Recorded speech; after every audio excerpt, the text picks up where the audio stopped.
Masters का last year है और अब मुझे जाना है अपने कॉलेज, तो मैं निकली गई थी फटाफट कॉलेज के लिए क्योंकि आज मैंने लिया था ऑफ अपने कॉलेज जाने के लिए।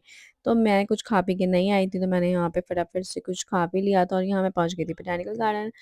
हॉट कॉफ़ी पी क्योंकि आज बहुत ही ज़्यादा ठंड थी और मुझे ठंड लग रही थी, तो मैं फिर बस में बैठ गई। बस में बैठने के बाद मैंने थोड़ा-सा सैंडविच भी खा लिया था क्योंकि मुझे बहुत ज़्यादा ही तेज़ भूख लग रही थी।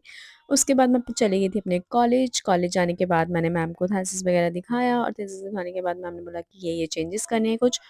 और फिर मैम ने मुझसे पूछा कि आप इतने दिनों से नहीं आ रही हैं, तो मैंने अब पूरा बताया कि मम्मी की ऐसे-ऐसे मेरी हेल्थ ठीक नहीं चल रही है, दैट्स व्हाई मैं नहीं आ रही हूँ। और फिर मैं चली गई थी यहाँ पे कुछ प्रिंट आउट्स निकलवाने के लिए जो मुझे मैम ने बोले थे, और फिर मुझे भूख लगी और मैंने 2 सैंडविच लिए थे, तो मैंने दोबारा से दूसरा सैंडविच खा लिया था और फिर मैं प्रिंट आउट्स लेके चली गई थी कॉलेज और मैम को सबमिट कर दिए थे और फिर मैं निकल गई थी घर के लिए। तो मैं निकल गई थी कॉलेज से अपने फटाफट और फिर निकलने के बाद मैंने ऑटो में लिया। ऑटो लेने के बाद मैं चली गई थी परी चौक, यहाँ मैं परी चौक पहुँच गई थी। उसके बाद मैंने बस ली, बस लेने के बाद मैं पहुँच गई थी बोटैनिकल गार्डन।